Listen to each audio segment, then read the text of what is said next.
Salatiel. Estuvimos estudiando desde Jeconías, porque Jeconías engendró a Salatiel.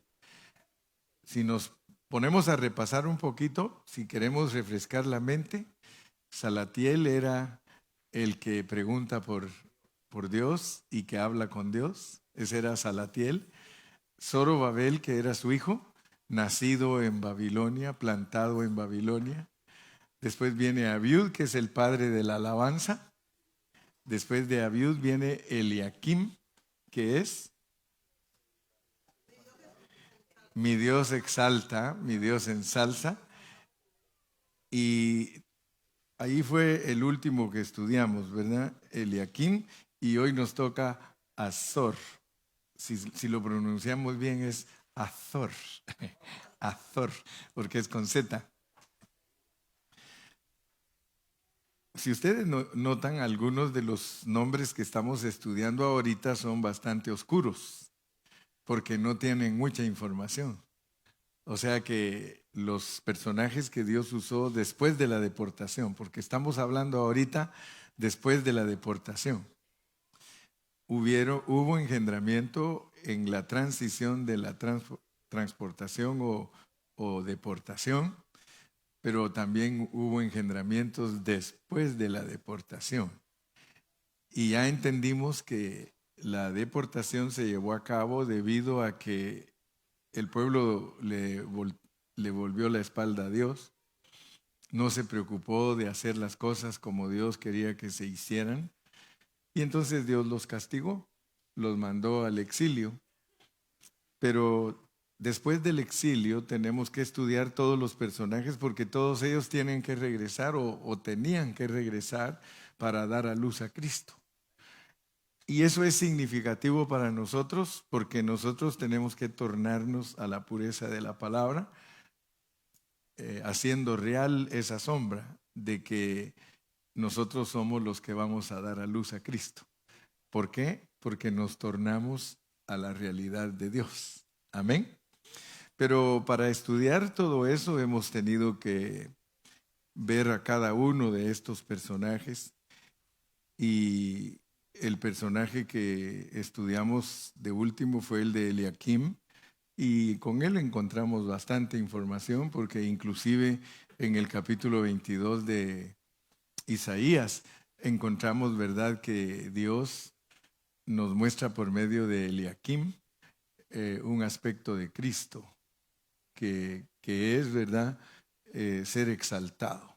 Y aplicamos eso a nuestra vida, de que tenemos que entender, ¿verdad? Porque si de verdad somos cristianos que estamos madurando, que estamos creciendo, tenemos que ser cristianos que exaltan a Cristo.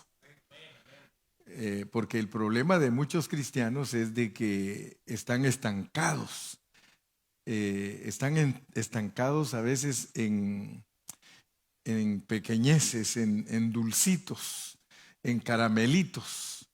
Y cuando yo le hablo a usted de caramelitos y dulcitos, le estoy hablando de los cristianos que el hermano Carrillo les dice cristianos chivos, ¿verdad? Así como las Chivas de Guadalajara, ¿verdad?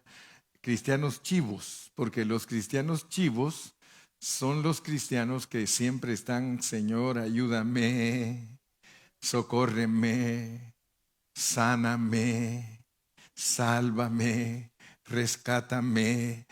Si ustedes se dan cuenta, esos cristianos chivo son niños en Cristo porque todo lo quieren para ellos. Dios no tiene nada de disfrute con ellos, sino que ellos disfrutan a Dios. Pero el Evangelio no es que nosotros disfrutemos a Dios, sino que el Evangelio es que Dios nos disfrute a nosotros. Porque aquí el más importante es Dios, no nosotros. Si no, no dijera la Biblia: no a nosotros, sino a ti la gloria. Cristo en mí, la esperanza de gloria. Entonces, yo creo que ya pasamos el examen. Me atrevo a decir que muchos de ustedes ya pasaron el examen porque ya no están tan preocupados en que Dios les dé tantas cosas, sino que están preocupados en ver qué le dan ustedes a Dios. Y la Biblia pues es clara, dice, más bienaventurado es dar que recibir. Entonces, si ustedes se dan cuenta, cuando Dios llevó al pueblo de Israel a través del desierto, se los dio todo.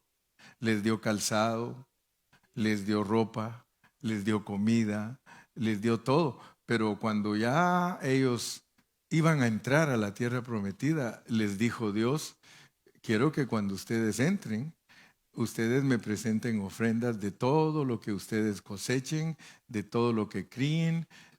Pero si se dan cuenta, pues la vida cristiana al principio, cuando uno es niño en Cristo, que mínimo de ser cristianos niños es 12 años. Ya después de 12 años de ser cristiano, todos tienen que tener una vida de perro.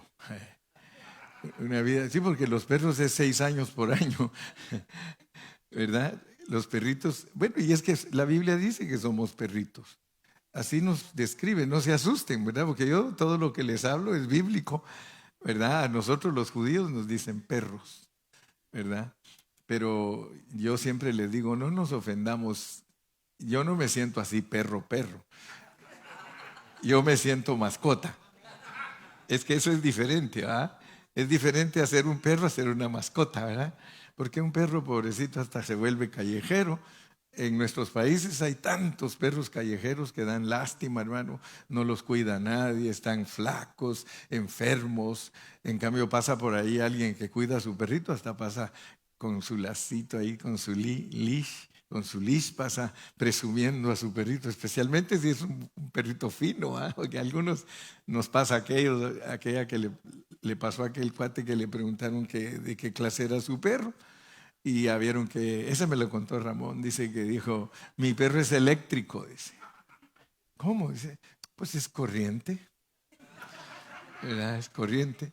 Y cuando ya le presentan otra mascota más fea, dice, pues no solo es corriente, dice, sino que también está mezclado con eléctrico. Bueno, la cosa es que ya se pueden imaginar ustedes qué clase de perritos. Pero nosotros, cuando nos dicen los judíos que somos perritos, nosotros somos mascotas.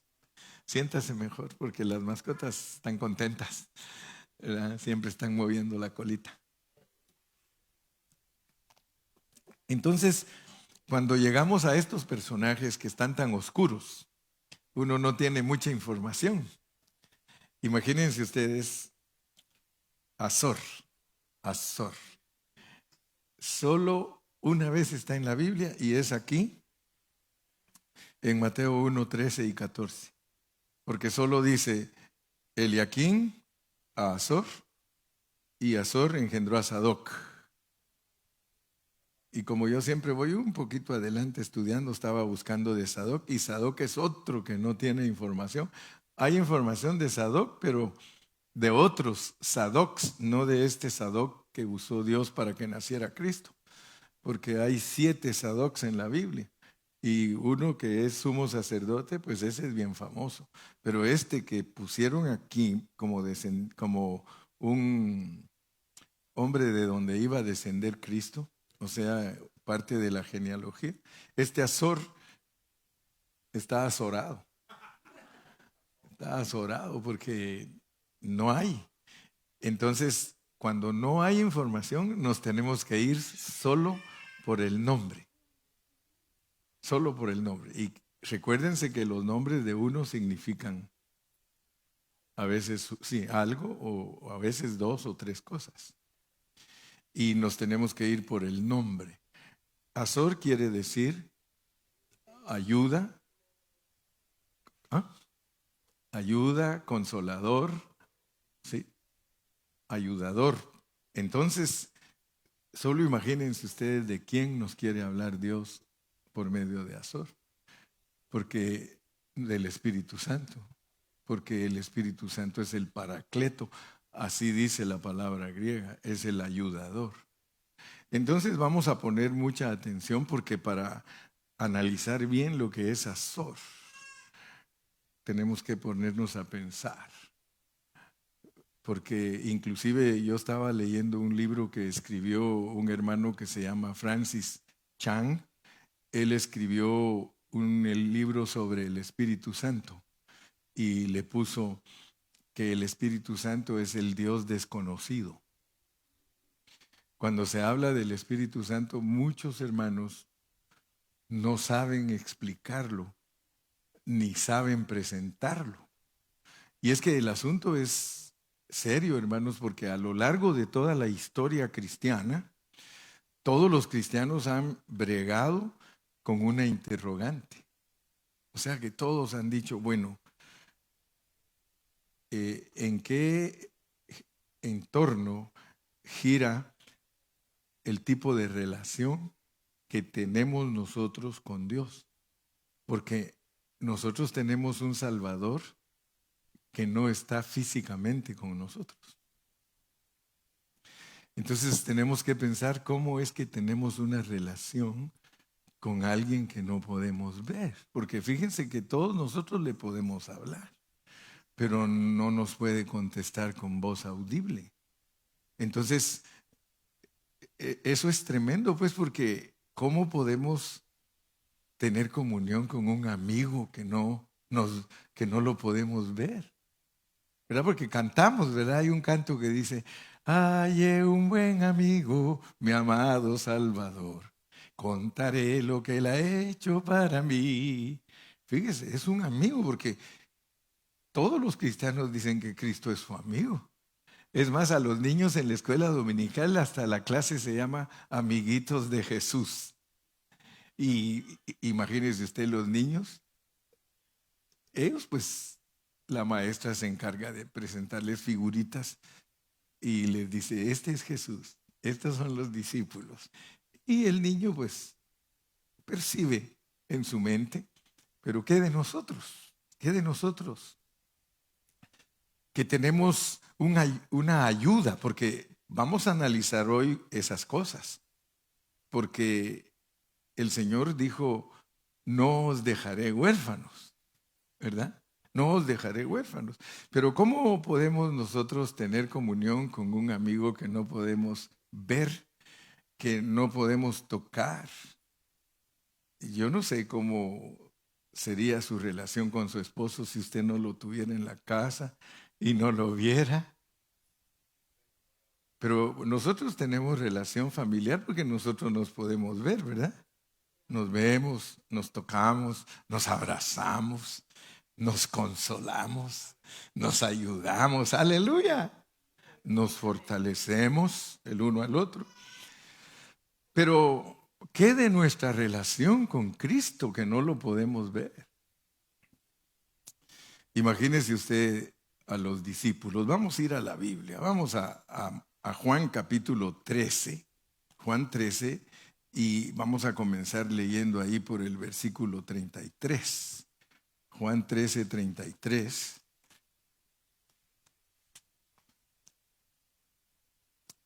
Mire, esto sucedió unas pocas horas antes de que Cristo fuera a la cruz. Hijitos, aún estaré con vosotros un poco. Me buscaréis, pero como dije a los judíos, así os digo ahora a vosotros, a donde yo voy, vosotros no podéis ir. Yo quiero que ustedes se den cuenta, hermanos, que en ese momento que Jesús les dijo eso a sus discípulos, ellos estaban acostumbrados a disfrutarlo. Ellos estaban acostumbrados a caminar con Él 3 años y medio. Todos los días salían, hermano. Todos los días que iban al monte, que iban al mar, que iban a la plaza, que iban al templo. Imagínense, 3 años y medio de caminar con Él y ahora les dice, aún estaré con vosotros un poco, me buscaréis, pero como dije a los judíos, así os digo a vosotros, a donde yo voy vosotros no podéis ir. Leamos el versículo 36. Le dice Simón, Señor, ¿a dónde vas? Señor, ¿a dónde vas? Jesús les respondió: a donde yo voy, no me puedes seguir ahora, mas me seguirás después. ¿Qué les estaba tratando de decir? Examinemos, porque si leemos la Biblia, pero nosotros no nos preguntamos, no decimos, Señor, pero ¿qué es lo que realmente nos quieres decir con eso de que a donde yo voy, vosotros no podéis ir? Quiero que sepan que cuando Cristo les habló esto a sus discípulos, a ellos les cayó una profunda tristeza, porque ¿cómo va a ser posible que el Señor nos deje? Señor, ¿cómo va a ser que te vas a ir? Ellos se sentían desamparados cuando Él les dijo que Él se iba, hermanos. Y aquí es donde el Señor los consuela, porque el Señor les da una promesa y les dice que el Espíritu Santo va a venir. Amén. Él les da una promesa, les dice, el Espíritu Santo va a venir. Eso que ellos sentían de que Él los estaba abandonando no era la realidad. Porque nosotros tenemos que entender algo, hermanos, bien tremendo. Vamos a estar metiéndonos a los versículos y nos vamos a dar cuenta que lo que estaba diciendo Cristo era una paradoja. Ustedes han oído esa palabra paradoja. Él les estaba hablando paradójicamente. No solo les hablaba en parábolas, sino que también hablaba paradójicamente, porque Él se iba a ir para estar más cerca de ellos. Miren, eso es paradójico. ¿Cómo es que Dios le diga a mi esposa, sabes qué, me voy a ir para estar más cerca de ti? Me va a decir, no te vayas. O si no, vete. Pero miren lo que estaba hablando Jesús, hermanos. Él mismo les dijo, es que es necesario que yo me vaya. Qué tremendo que para que Él se vuelva más íntimo con sus discípulos, se tiene que ir. Pero note que les dice, no os dejaré huérfanos. Usted debe darle gracias a Dios porque usted no es huérfano. Yo no soy huérfano. Hermano, los cristianos no somos dignos de lástima. Porque algunos creen que los cristianos son dignos de lástima, hermano. Pero yo quisiera decirle a usted en esta mañana, mi carga, mi anhelo es que cuando usted salga de aquí hoy, usted salga más animado que nunca. ¿Sabe por qué? Porque Dios nos quiere dar entendimiento. Muchos cristianos no saben con cabalidad lo que significa recibir el Espíritu Santo. Usted los oye hablar, ellos dicen que son hijos de Dios, ellos dicen que están perdonados, ellos dicen de todo, pero no entienden lo que significa recibir el Espíritu Santo. Y yo quiero que en esta mañana, que ya es casi tarde, todos nosotros tengamos claro lo que es entender que hemos recibido el Espíritu Santo. Entonces yo quisiera ilustrarlo para que sea mejor entendido. Casi todos los que estamos aquí nos ha tocado ir a que nos examinen la vista. Se la examinan a uno para darle la licencia de manejar y se la examinan a uno cuando uno se queja que algo no mira bien o etcétera, etcétera. O aún, ya ven que los niños cuando miran así, dicen, este está malo de los ojos y hay que llevarlo al doctor, y en vez de que esté haciendo así para ver, ya le ponen sus anteojos y ya con los ojos bien abiertos puede ver. Pero si ustedes se dan cuenta, cuando le hacen a uno el examen de la vista, lo ponen frente a esos cuadros que tienen letras. Y ya ven que hay letras grandotas y luego se las van poniendo más chiquititas y más chiquititas. Y de repente ya uno no alcanza a ver y dice, no, no puedo ver. Y pum, le bajan un lente y dice, ¿miras ahora? Más o menos, dice. Y pum, le bajan otro. Ahora sí. Y dice, ¿miras bien con ese? Creo que sí. Y le bajan otro que más. No, con ese se mira más, dice, ¿verdad? Y entonces el doctor le va probando para ver con cuál lente usted mira mejor y así le puede prescribir, le da su receta y le hacen sus lentes para que usted pueda ver bien. Entonces, de esa manera quiero yo que usted en esta mañana se deje poner los lentes, porque yo quiero que usted vea bien. Yo le voy a hablar de 3 posiciones. Póngale 3 clases de lentes para que nosotros podamos ver mejor lo que es el Espíritu Santo como nuestro ayudador. ¿Cómo es el Espíritu Santo como nuestro ayudador? Como el consolador. Entonces, para eso vamos a leer la Biblia, porque todo lo que predicamos tiene que ser comprobado con la Biblia. ¿Cuántos me dicen amén? Ok. Entonces aquí va el primer lente, pues. ¡Pum! Quiero que vea bien, bien las letras. Con este lente quiero que usted vea cómo es que Dios nos da a nosotros el Espíritu Santo. Y el primer lente que yo quiero que usted experimente es lo que vamos a leer ahorita. Leamos en el 14:16. 14:16. 14:16. Juan 14:16. Y yo rogaré al Padre y os dará otro consolador para que esté con vosotros. ¿Escucha bien? Solo noten pues. Noten que la transición de Cristo de ir a la cruz y resucitar es para que el Padre nos dé otro consolador para que esté con nosotros para siempre. Jesús se iba a ir. Él se iba a ir. Pero miren lo que está diciendo.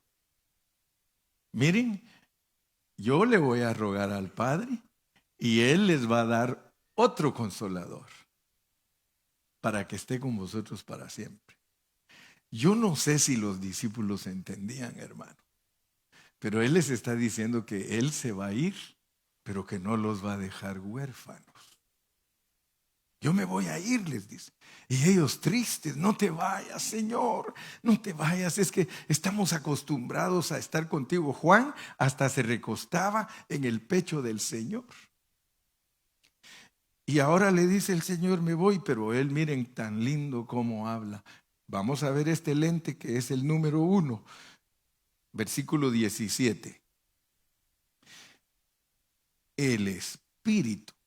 Fíjese, el Consolador es el Espíritu de realidad o de verdad, el cual el mundo no puede recibir. Entonces, mi primer punto para ustedes, que solo los creyentes reciben el Espíritu Santo. El Espíritu Santo no es para ninguno que es mundano. Pero ahí van a resultar preguntas y no se me preocupe que la Biblia las resuelve. Porque dice el Espíritu de verdad, o sea que el otro consolador, el que Él va a rogar al Padre que nos sea dado para que Él esté con nosotros para siempre. Ahí está implicada la muerte de Cristo. Él va a desaparecer de esta tierra. Pero ¿cómo es posible que ahora va a estar con nosotros para siempre? Él mismo les está diciendo, y ustedes lo van a leer en Juan capítulo 6, dice, la carne para nada aprovecha. Y algunos creen que está hablando de la carne, de su carne caída. No. Él está diciendo que la carne de Él para nada les aprovecha, sino que el Espíritu es el que da vida. Está hablando de la conversión de Él de un Cristo físico a un Cristo espíritu. Por eso es que a los discípulos les dijo él, la carne para nada les aprovecha. Y entonces vamos a entender, versículo 17, bien clarito, el Espíritu de verdad, el cual el mundo no puede recibir porque no le ve. Fíjense pues, porque no le ve ni le conoce. Pero vosotros le conocéis porque mora con vosotros. Era Él. Él es el Espíritu, hermanos, solo que en resurrección. Físicamente es el Cristo que estaba con ellos, pero aquí les está hablando de ir a la cruz y morirse para volverse el Cristo que va a estar dentro de ellos para siempre. Y dice que no lo puede recibir el mundo. Y ahí nos preguntamos, pero entonces, ¿cómo fue que lo recibimos nosotros? Porque nosotros fuimos escogidos y predestinados para que saliéramos del mundo. O sea que nosotros éramos también parte del mundo, porque tenemos que entender lo que es para Dios el mundo. Es toda la gente caída, todos los humanos con problemas. Ese es el mundo, pero ahí estábamos nosotros también. Pero la razón por la cual nosotros salimos de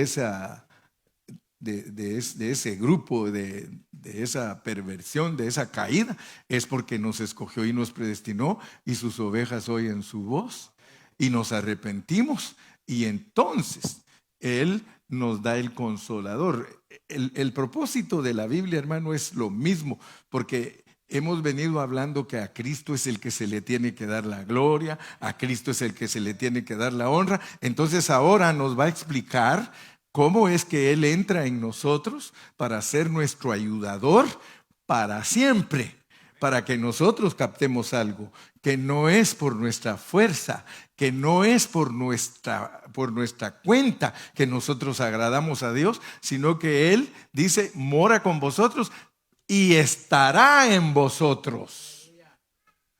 La primera parte, mora con vosotros, es que ahí estaba vivo Él. Pero Él está tratando de explicarles que Dios va a mandar otro consolador, que es Él mismo, pero en resurrección, para que esté dentro de ellos, estará en vosotros. No es lo mismo que Cristo more aquí al lado mío, a que esté adentro de mí, en vosotros. Entonces, por favor, estamos ahorita analizando que este espíritu no se lo dan al mundo. Es el primer punto. El Espíritu de Dios, el Espíritu Santo, no es para el mundo. Versículo 19. Todavía un poco y el mundo no me verá más, pero vosotros me veréis, porque yo vivo, vosotros también viviréis. Fíjese, tenemos que echarle ganas, hermano, y ver la Escritura en su pureza, examinarla en su pureza, verla cómo es que Dios está tratando con sus discípulos, está tratando con nosotros, porque puede ser que usted me escuche predicar y oír, el hermano Carrillo dice que nosotros tenemos a Dios dentro de nosotros. Y tal vez por allá le preguntan, ¿y cómo es eso de que Dios está dentro de ti? No es que así enseña el pastor. No, hermano, la Biblia dice que el Cristo físico que andaba con los discípulos los preparó y les dijo, yo me voy a ir, pero quiero estar más cerca de ustedes. ¿Cómo se puede lograr eso de irse uno físicamente y estar más cerca? Porque mire lo que dice Juan 20:22. Vamos a Juan 20:22. Y habiendo dicho esto, sopló y les dijo, recibid el Espíritu Santo. Recibid el Espíritu Santo. Aquí en Juan 20:22 es la noche del día de resurrección, cuando Él entró a un cuarto donde estaban los discípulos escondidos por miedo a los judíos, y Él atravesó las paredes y sopló y les dijo a todos, recibid el Espíritu Santo. Fíjense que la iglesia del Señor tiene un problema serio, porque la iglesia del Señor no enseña cuándo recibieron el Espíritu Santo los discípulos, sino que enseña el día de Pentecostés. Mire, de verdad a veces me preocupo de algunos de ustedes porque al oírlos hablar, yo digo, Señor, estos no han agarrado la onda. No han agarrado la onda. Porque fíjese lo que nos explica la Biblia. La Biblia dice en Juan 20:22 que los discípulos recibieron el Espíritu Santo. Pero usted habla con cualquier hermano pentecostal y le dice, no, es que ese no tiene el Espíritu porque no habla en lenguas. O sea, la Biblia mal enseñada, pues, pero como la gente es bien ignorante y la gente es manipulada por los líderes, entonces los líderes a veces no les enseñan bien y los pobrecitos creen cosas que la Biblia no respalda.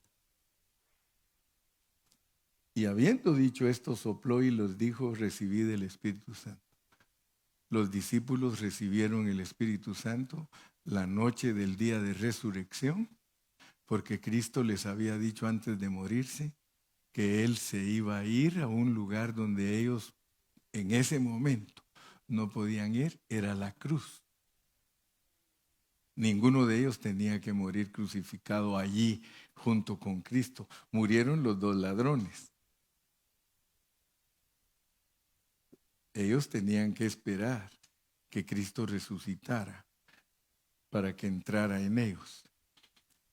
Entonces, el asunto de Pentecostés es otro aspecto del Espíritu Santo. Allí es para recibir poder. Empero recibiréis poder cuando haya venido sobre vosotros el Espíritu Santo y me seréis testigos. Fíjense pues qué diferencia. Si usted estudia bien la Biblia a conciencia y de verdad usted está preocupado por saberla bien, usted va a saber que primero recibe el cristiano el Espíritu Santo en su interior y después sobre él como poder. Pero no es que cada cristiano le tiene que suceder eso, porque esto tiene que entenderse cómo funciona. ¿Acaso a todos los hombres nos tiene que soplar Dios el soplido que le dio a Adán? Él solo sopla uno. Cuando nació la iglesia, eran 11 los que estaban ahí y él sopló. Entonces, por favor, abran su entendimiento. Pídale a Dios que le abra sus ojos. Cuando Dios sopló en Adán,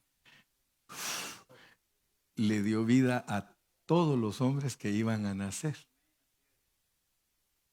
Entonces ahora no sopla a un individuo. En el Nuevo Testamento no sopla a un individuo. Ahí está el soplo, mire. Sopla a 11. Sopla a un cuerpo. Sopla al cuerpo de Cristo. ¿Por qué? Porque todos los que acepten a Cristo son parte de ese cuerpo. Solo vienen y se juntan con nosotros y reciben el soplo. Todo cristiano que acepta a Cristo se arrepiente, el soplo divino le entró. Ya tiene el Espíritu. ¿Por qué? Porque cree. Ahora, el otro aspecto es cuando iba a arrancar la iglesia con el ministerio. Ya la iglesia para arrancar y empezar a predicar, porque tenían que ser testigos en todas las ciudades, ahí les viene un viento recio que cae sobre ellos, por supuesto en los que tienen el Espíritu adentro de ellos, ahora les cae encima un viento recio y llena toda la casa. Y ahí está el cuerpo de Cristo con el Espíritu adentro de ellos y sobre ellos a predicar a todo el mundo. ¿Pero qué hace la iglesia? A decirles a todos, si no hablas lenguas no tienes el Espíritu. Si el Espíritu lo recibe uno porque Dios se lo dio a su cuerpo y se lo dio en dos aspectos. Por eso es que no podemos estar de acuerdo con los hermanos que le enseñan a la gente que recibir el Espíritu Santo es una experiencia segunda. ¿Cómo? Si Dios desde el principio lo dio una sola vez. Por eso es que Pablo escribe un bautismo, un Señor, una fe. Y muchos agarran esos versículos para otras cosas, pero ese versículo está diciendo que todas las cosas de Dios suceden una sola vez. Una sola vez. Entonces, importantísimo pues que el Espíritu Santo no es para el mundo. No es para el mundo, ¿verdad que no? Regresemos a Juan 14, 22. Juan 14, 22. Note pues que el mundo no puede recibir. Por eso miren lo que le dice Judas, no el Iscariote. Señor, ¿cómo es que te manifestarás a nosotros y no al mundo? Fíjese que él estaba poniendo atención. Pero sin embargo se le chispoteaba porque le estaba diciendo el Señor, el Espíritu no es para el mundo. ¿Y cómo, Señor, es que te vas a manifestar a nosotros y no al mundo? ¡Ah, qué tremendo! ¿Cómo es que te vas a manifestar a nosotros y no al mundo? Entonces Dios está corroborando que su Espíritu es para nosotros. En el contexto dijo, el Espíritu, el cual el mundo no puede recibir. Entonces el discípulo dice, ¿y cómo es eso, Señor? ¿Por qué a nosotros? ¿Por qué a nosotros? ¿Sí? Y cuando la palabra de Dios habla del mundo, usted tiene que saber que no está hablando del planeta Tierra, sino de todo lo pecaminoso, del hombre caído, de un mundo que no quiere sujetarse a Dios.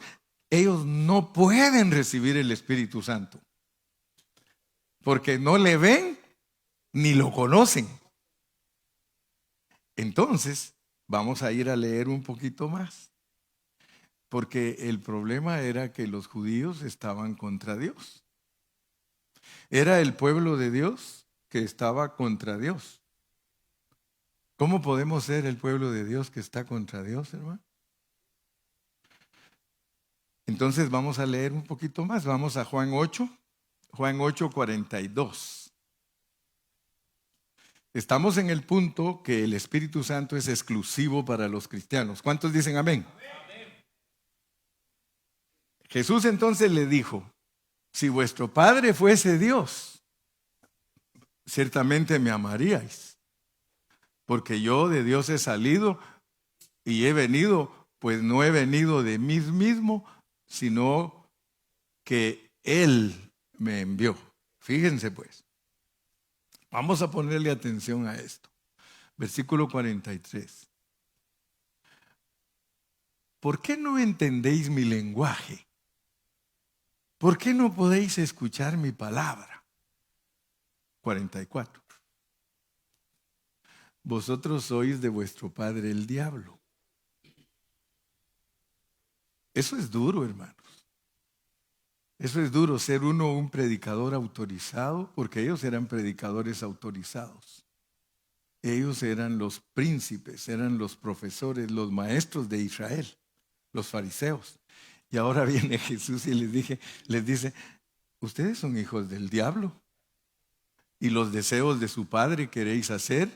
Él ha sido homicida desde el principio y no ha permanecido en la verdad porque no hay verdad en él. Cuando habla mentira, de suyo habla porque es mentiroso y padre de mentira.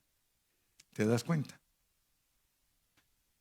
Entonces el Señor está diciendo bien clarito, el Espíritu, el Consolador que yo les voy a dar, no lo pueden recibir los hijos del diablo. Y asústese porque hay hijos del diablo que creen en Dios. La Biblia lo dice. Dice la Biblia que hasta los demonios creen y tiemblan. O sea que eso de creer no tiene mucha garantía para algunos que digan que creen en Dios, porque a algunos usted le dice, mire, yo quisiera que usted me escuchara para presentarle a Cristo como su Salvador. Y luego dice, no, dice, yo nunca he rechazado a Cristo. Sin embargo, siente su espíritu contra la persona que lo quiere evangelizar. Un hijo del diablo que no quiere escuchar a un hijo de Dios, porque el demonio es religioso, el demonio es alguien que se hace pasar como que los fariseos se hacían pasar como los profesores del rollo del Antiguo Testamento. Entonces, noten pues que esto es impresionante. Mire, el versículo 45 nos va a sacudir. Mire el 45. Y a mí, porque digo la verdad, no me creéis. Y a mí, porque digo la verdad, no me creéis. ¡Wow! Entonces, aquí nosotros nos quedamos pues asustados y nos impresionamos porque el punto es serio. Jesús les está diciendo que ellos no querían creer porque Él decía la verdad. El mundo no puede recibir el Espíritu porque ellos no creen la verdad. ¿Y quién es la verdad? Háblele usted a un católico de Cristo, inmediatamente su espíritu lo repudia a usted. Porque él no cree la verdad, porque la verdad es Cristo. La verdad no es la Virgen. La verdad no son los santos. La verdad no es la misa. La verdad no es la sacristía. La verdad no son las procesiones. Puras mentiras enseña la Iglesia Católica. Y la gente pobrecita, porque rechaza la verdad, rechaza a Cristo. Cualquiera que tiene a Cristo se une a los que tienen a Cristo. Y dice, tú eres mi hermano. Pero el que no tiene a Cristo, hermano, él no se siente cómodo con usted. ¿Aló?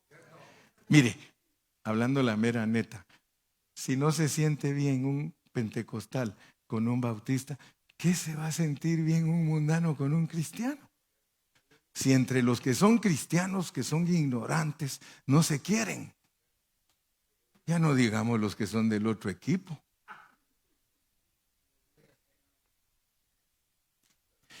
Entonces la pregunta que surge es, ¿cómo es que nosotros somos salvos aquí en el mundo? Porque nosotros venimos al mundo, hermano. Y Jesús mismo dijo, ustedes están en el mundo, pero no son del mundo. ¡Wow! Juan 14, 17, volvámoslo a leer, hermano.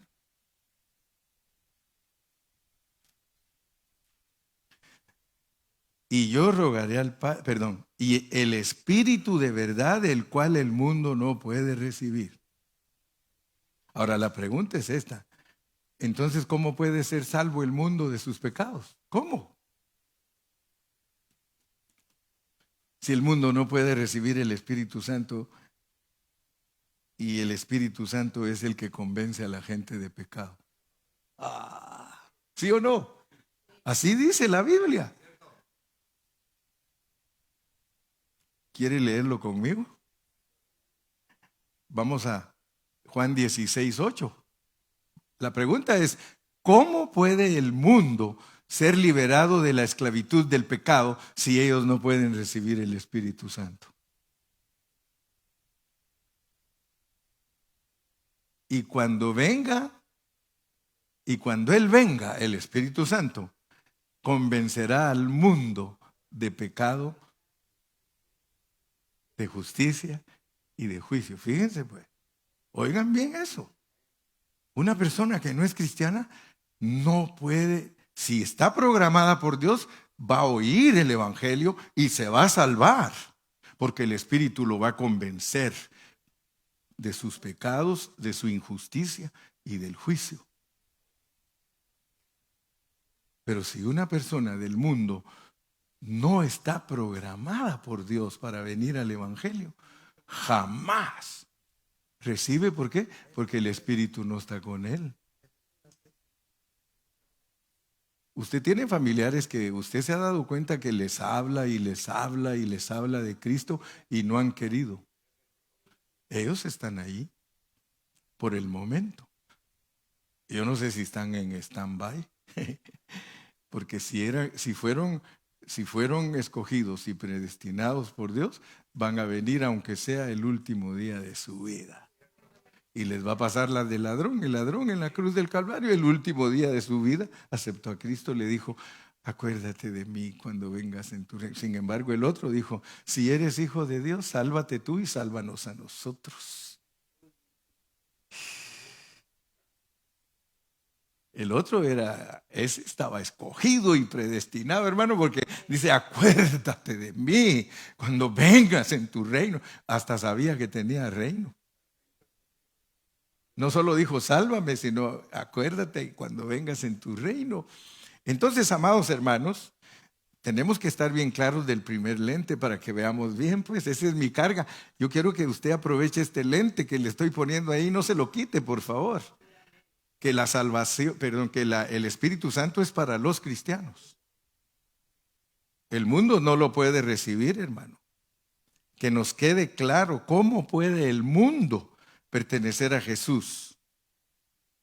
Y Dios nos contesta todas nuestras preguntas. Mire lo que dice Juan 15:16.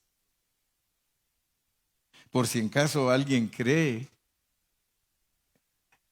dice: no me elegisteis vosotros a mí. Por eso a veces cuando decimos yo acepté a Cristo, está mal dicho. No me elegisteis vosotros a mí, sino que yo os elegí a vosotros.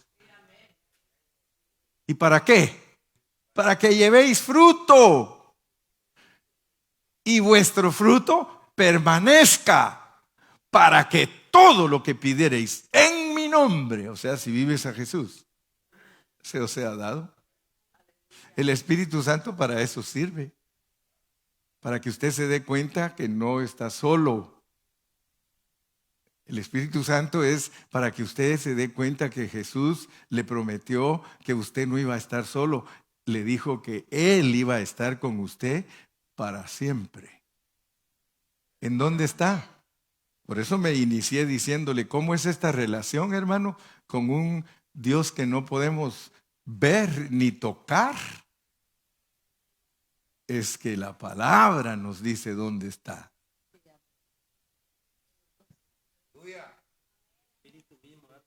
Ahorita les dijo a sus discípulos: moro con ustedes, pero yo voy a estar en ustedes. Entonces, principio fundamental, lente para ver bien claro: el Espíritu es para los cristianos.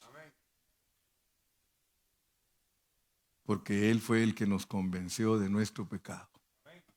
Si nosotros nunca hubiéramos recibido a Cristo dentro de nosotros, jamás hubiéramos venido aquí a este lugar. Usted está aquí porque Dios está tratando con usted.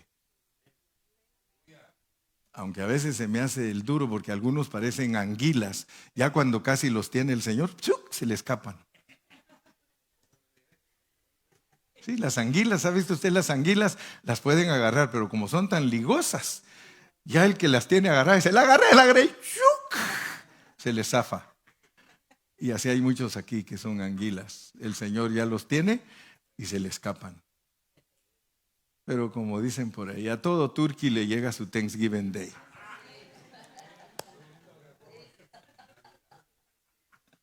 Dios te va a capturar si eres de Él. Amén. Ahora vamos a entrar al segundo lente, pues. Segundo lente. Yo quiero que ustedes vean con toda claridad. Mi primer lente era que usted vea que el Espíritu es para usted, que es cristiano, y que usted no está solo. Usted tiene un ayudador, usted tiene un consolador. Usted no pelea esta batalla solito. Dios está contigo, Karina. Aunque a veces parezca que no está con nosotros, y nos prueba y nos deja por ahí luchando un poquito solitos, a ver qué hacemos, Él te dice, quitoy. Porque ¿quién de nosotros no ha estado en situaciones que a veces pareciera que ya no la hacemos? Sin embargo, no estás solo. Entonces el segundo lente, vamos a ir a otros versículos. Vamos a leer de nuevo Juan 14:15. Juan 14:15, porque yo quiero que ustedes vean que el segundo lente es que los creyentes a quienes se les promete el Espíritu Santo son descritos aquí en la Biblia, pero fíjese que en la Biblia no, aquí en Juan Dios no dice, ustedes por creer son cristianos. No. Nosotros nos llamamos cristianos porque ese era un apodo que le pusieron a los cristianos, así como los casarianos, que eran los seguidores de César, los herodianos, seguidores de Herodes. A nosotros los cristianos en Antioquía les dijeron cristianos porque eran seguidores de Cristo. Ahora, yo quiero que noten algo, por favor. Vamos a leer en Juan 14:15. Si me amáis, guardad mis mandamientos. Quiero que con este lente usted alcance a ver que aquí no le dice Dios a usted creyente, no le dice cristiano, sino que le llama amador. Amador. Y quiero que vea pues que usted resulta amando los mandamientos, pero no porque usted amó a Dios primero, sino que usted resulta amando los mandamientos de Dios porque Él lo amó a usted primero. No me elegisteis vosotros a mí. Y gloria a Dios, hermano, que Dios nos elige aún sabiendo Él cómo somos. Porque quiero que sepas que Dios no tiene problemas de aceptarte a ti, porque Él te eligió sabiendo lo que tú eres. Como dice el hermano Lupe, caídote, y así te quiere Dios. Así te ama.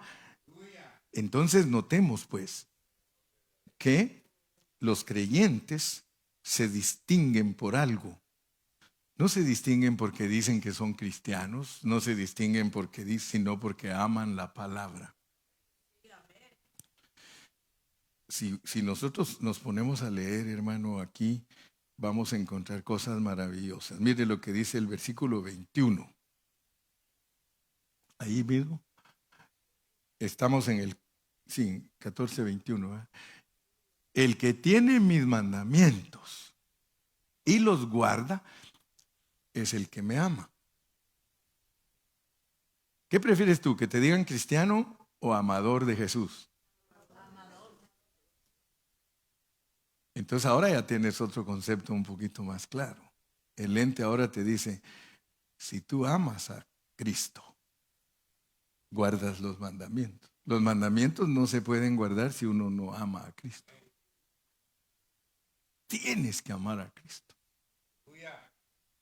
Yo siempre les digo, hermanos, seamos amadores de la palabra, porque ese es amar los mandamientos. Yo soy un amador de la palabra, hermano. Yo amo la palabra como usted no se imagina. Y por eso es que me preocupo de predicarla y de enfocarme como está escrita. ¿Para qué le voy a andar buscando si ahí está escrita? El que tiene mis mandamientos y los guarda, ese es el que me ama. Y el que me ama, aleluya. Fíjese que los que no creen en la triunidad de Dios, ¿cómo van a explicar estos versículos? Si aquí Él dice, es más, dice el que me ama a mí, ama a mi Padre. ¿Y cómo podemos explicar si la gente no cree que Dios es Padre, que Dios es Hijo y Dios es Espíritu? Y aquí dice que el que le ama será amado por mi Padre y yo le amaré y me manifestaré a Él. Wow.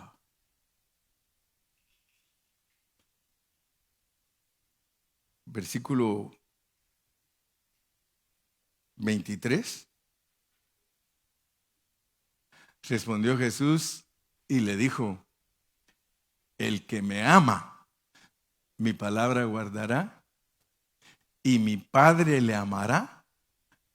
Y no dice y vendré, hermano.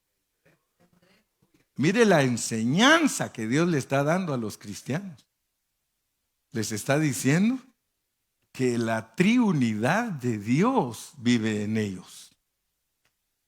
No, hombre, dígale eso a alguien que no cree en la Trinidad. Dice: no, usted está equivocado, pastor.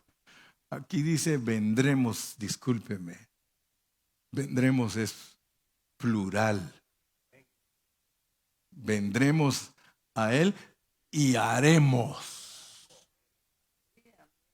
Dele gloria a Dios, hermano. Usted no, mire, muchos, ay, tengo el Espíritu. Cuando usted dice que tiene al Espíritu, usted está diciendo que tiene al Padre, tiene al Hijo y tiene al Espíritu.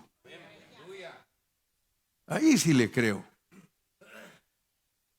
Pero si usted está lleno de doctrina que no sabe explicar todos estos versículos, usted es el que se la pierde.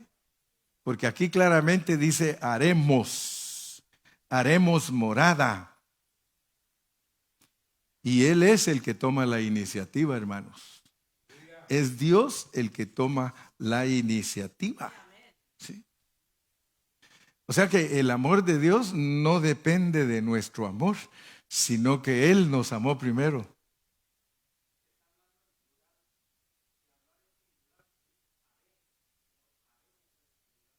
Ah, ya viste, aquel allá, yo creí que estaba dormido.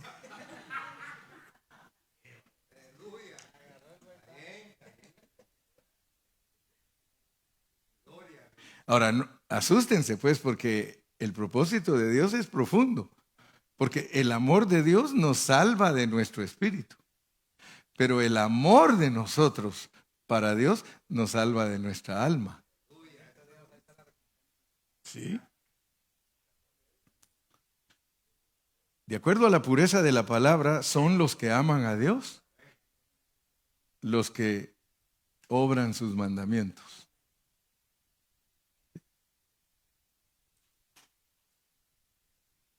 Fíjese que la evidencia de Dios, cuando uno guarda su palabra, es que salva el alma. Porque solo el Espíritu Santo nos puede ayudar a valorar a Jesús. Por eso es que dice que el Espíritu Santo va a dar testimonio de Jesús. Y cuando el Espíritu Santo nos da testimonio de Jesús, nos hace aprender a valorar a Jesús. Entonces nosotros empezamos a tener deleite en Jesús. Solo imagínese la obra del Espíritu Santo. Usted siente deleite en Jesús.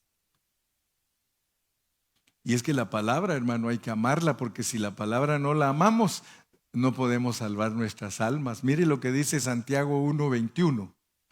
Santiago 1:21.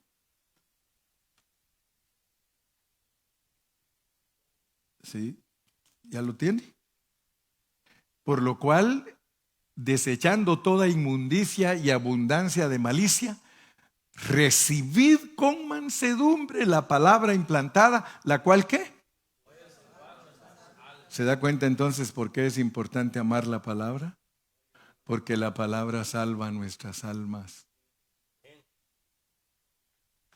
Si usted se la implanta, y eso, hermano, es implantar, ya sabe usted qué es, ¿verdad? Implantársela. Entonces usted está caminando hacia lo que dice el 2:5, Santiago 2:5. Mire lo que dice Santiago 2:5, para que vea que la palabra solo un mensaje tiene. Hermanos míos amados, oíd. ¿No ha elegido Dios a los pobres de este mundo para que sean ricos en fe y herederos del reino que ha prometido a los que le aman? El reino es para los que le aman. Y si los que le aman son los que guardan la palabra, entonces la palabra implantada en nosotros salva nuestras almas y nosotros podemos heredar el reino. Mire, herederos del reino. No estamos hablando aquí de ser solamente salvos, hermano. Estamos hablando de heredar el reino. Heredar el reino. Muy bien, entonces ya para terminar voy con el tercer lente. Este es el tercer lente y espero que todos hayan tenido claro que su vista esté 2020, 2020, que haya visto que el Espíritu Santo es para los cristianos, no para el mundo, que el Espíritu Santo es para que usted se dé cuenta que usted no está solo, sino que Él está con usted para siempre, para que usted resulte amando la palabra. ¿Cuántos estamos de acuerdo? Amén. Ahora terminemos pues. Tercero, la tercera posición. Si nosotros entendemos que no estamos solos y que este azor, esta promesa del Dios triuno, vamos a leer otra vez Juan 14, 16.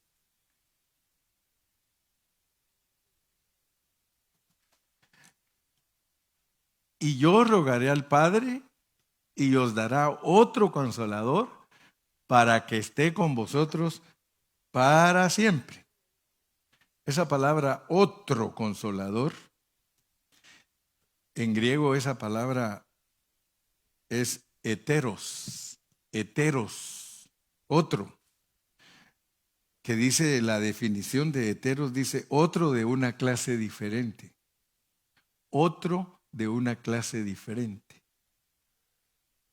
Cuando una persona no es homosexual, se llama heterosexual, otro de diferente forma. Por eso el matrimonio es otro de diferente forma. Tiene su compañero que es otro de diferente forma, ¿ok? O de diferente clase, heterogéneo, heterosexual. Vean pues que las palabras, su origen es griego. Entonces, yo quiero que usted se dé cuenta que Dios a nosotros no nos dejó sin ayuda. Él mismo dijo, yo vendré a vosotros. Versículo 19, estamos en Juan. Versículo 19 de Juan 14. Todavía un poco y el mundo no me verá. ¿Estamos? Todavía un poco y el mundo no me verá, pero vosotros me veréis, porque yo vivo, vosotros también viviréis. 20. En aquel día vosotros conoceréis que yo estoy en mi Padre y vosotros en mí y yo en vosotros. Ahora a usted se le hace fácil entender ese juego de palabras. Mire cómo dice pues, en aquel día, en el día de la resurrección, cuando se sopló en los discípulos, van a conocer ustedes que yo estoy en mi Padre y vosotros en mí y yo en vosotros. Como quien dice, esa unidad que vamos a formar, la va a conformar el Padre, el Hijo, por el Espíritu en ustedes. Amén. Versículo 20, ya ese es el que leí, el 21. El que tiene mis mandamientos y los guarda, ese es el que me ama, y el que me ama será amado por mi Padre, y yo le amaré y me manifestaré a él. Ahora vamos a terminar pues, versículo 23. Respondió Jesús y le dijo, el que me ama mi palabra guardará, y mi Padre le amará, y vendremos a él y haremos morada con él. O sea que el tercer punto es entender que no estamos solitos, que Dios está con nosotros y que Él es nuestra ayuda, Él es nuestro consolador, Él es el que va a hacer todo el trabajo. Pero termina diciendo, haremos morada. Y en el Evangelio de Juan solo en 2 partes está la palabra morada, solo en 2 partes. Es aquí, haremos morada, Y en el 14:2, en la casa de mi Padre muchas moradas hay. Si así no fuera, yo os lo hubiera dicho. Voy pues a preparar lugar para vosotros. Fíjese pues, termino diciéndole a usted que la tristeza de los cristianos que no saben interpretar la Biblia, porque los cristianos que no saben interpretar la Biblia ignoran todo el contexto de que Cristo está hablando de que el Espíritu Santo va a venir, que va a ser el Consolador, que los que reciben el Espíritu Santo son los que resultan amando su palabra, y luego termina diciendo que son la morada. Pero tristemente este pasaje lo usa 90% de los cristianos para hablar del cielo. Mire cómo sacan de contexto todo el capítulo diciendo que la casa del Padre es el cielo y que Cristo se fue al cielo para hacerles casitas, para prepararles una casa. No está hablando de eso. Está hablando de que el Espíritu Santo en nosotros somos la casa de Dios. Nosotros somos la casa del Padre. Él nos hace su morada. Esa es la pureza del Evangelio. Pero ¿qué ha pasado con los cristianos, hermano? Enseñándoles. Les hacen himnos y todos compran el disco. Mire, todos, yo le aseguro, si usted tiene años de ser cristiano, acuérdese de este canto. Aunque en esta vida no tengo riquezas, hasta ganas de llorar dan. Sé que allá en la gloria tengo mi mansión, más allá del sol, más allá del sol. Yo tengo un hogar, bello hogar, más allá del sol. Chulada de canto, ¿verdad? Pero es una mentira. Mal informados. Marino hasta cantó: hazle un palacio al que le habló de Cristo, al fulano aquel de Texas. Hazle un palacio. Hermano, si los palacios somos nosotros, la morada somos nosotros. Terminemos con Hebreos 3:6. Hebreos 3:6. Esto es estudiar la Biblia bajo contexto. Pero Cristo como hijo sobre su casa, ¿la cual casa qué? Entonces, ¿por qué nos van a decir que hay una casa en el cielo, hermano? Pero sin embargo, usted va a hablar con los cristianos, que tan humildes que son, que hasta caminan así, mire. Hasta así caminan esos pobres cristianos, y usted les pregunta: hermano, ¿y tú eres cristiano? Sí, por la gracia de Dios. Está haciéndome mi casa el Señor allá en el cielo, y va a regresar. Y aunque sea una champita, un jacalito, un ranchito que me haga, ¿sí? Como nunca tuvieron casa aquí, ¿creen que allá van a tener? Si aquí rentas, allá también. Ay, Señor, no, eso es mentira. Solo estoy bromeando. Nosotros somos la casa de Dios. Él mora. Pablo nos dice: ¿o ignoráis que sois la morada del Espíritu Santo? ¿O ignoráis que Dios es el... Hermano, esto es, por eso les dije, y con esto ya estoy terminando como 3 veces, Daisy. Acuérdense, les dije, salgan de aquí bien animados, porque ustedes son la casa de Dios. Usted es la casa de Dios. Dentro de usted está Cristo. Dentro de usted está el Espíritu Santo. ¿O acaso no se siente redarguido?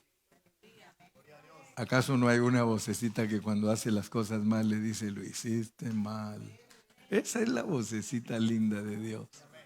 Pero usted hace bien las cosas, nada mire, el teléfono no suena. Es que la conciencia del hombre es el teléfono que está conectado directo con Dios. Se llama, en inglés le llaman hotline.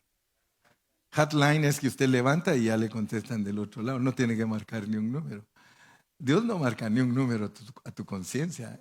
En cuanto levantas el teléfono y estás mal, te dice Dios, estás mal, muy mal, muy mal. ¡Aló! Y como ahí lo dejaste tú.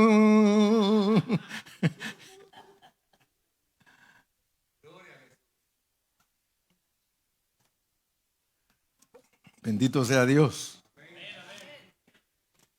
¿Cuántos ya compraron sus aros? Porque hay que comprar aros para ponerle los lentes. ¿Ya compraste tus aros? Porque a algunos les gustan aros deluxe.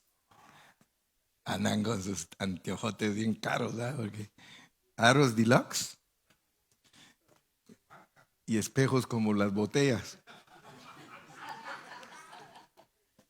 No miran nada los pobres. ¿Alguna pregunta? ¿Alguna pregunta? ¿Se les quedó lo que es Azor? Azor es el ayudador, el Espíritu Santo. Azor es, por eso es que no hay mucha información en la Biblia, porque hay que estudiarla toda para poder hablar de Azor. Si Dios nos da vida, mañana temprano les hablo de Sadoc. Sadoc es el hijo de Azor. Padre Celestial, te damos gracias en esta preciosa tarde por la bendición que nos diste de estudiar tu palabra.